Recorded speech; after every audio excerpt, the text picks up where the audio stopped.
Velikrat si že rekel, pa tudi vsi ostali, da je Slovenija, a ne, če tako pogledaš zemljevid, je ful zanimiv, da je pač v obliki kure, a ne. Ja. In enkrat si rekel, da ta Slovenija, ali ne vem, kdo drug se ni važen, v glavnem, da mi nesemo na nek način zlata jajca. Ful je majhna Slovenija, pač iz vse imamo.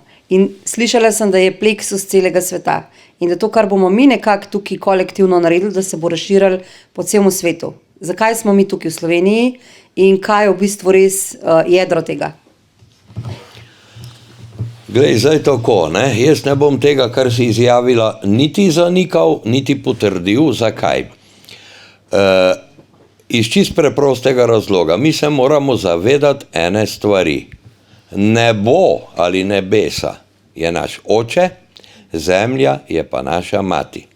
Duša je sestavljena iz duhovnega dela, ki je združen z zemeljskim delom. Kje so kakšne točke, čakre itd., to je časovno skozi dolge epohe spremenljiva stvar. To lahko tudi dokažem, če odpreš tukaj, ne? Ampak ne bomo se posluževali danes tehnike pa tehnologije. Zdaj pa tako, obstaja tudi nacionalno obarvana nota tukaj, ne?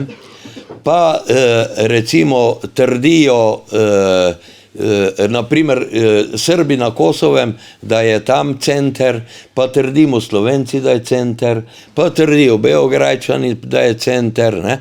In ko tako zbiraš vse skupaj, si misliš, pa koji kurac, ne?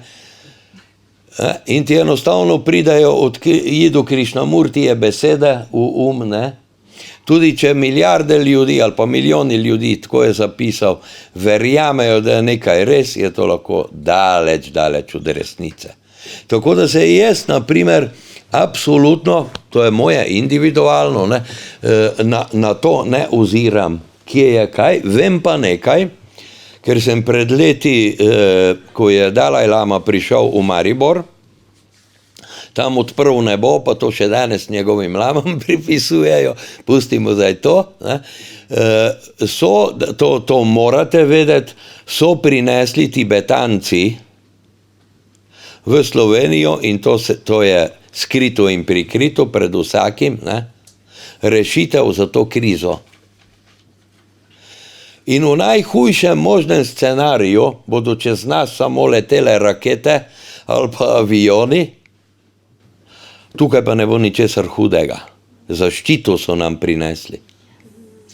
In to po zaslugi tedanjega, ne vem, če še obstaja, ne vem, kaj je to bilo registrirano kot društvo, ali ne vem kaj, ne, za Tibet, ne, ko so bili Tibetanci, njihova kultura in civilizacija ogrožena od vdora Kitajske, ne. S tem, da je tudi tam v tisti organizaciji povsod so, ker je prilika, tam je tatvina, tam je lopovščina, tam je manipulacija, tam je špekulacija, na nas je pa, da to prepoznamo, ne.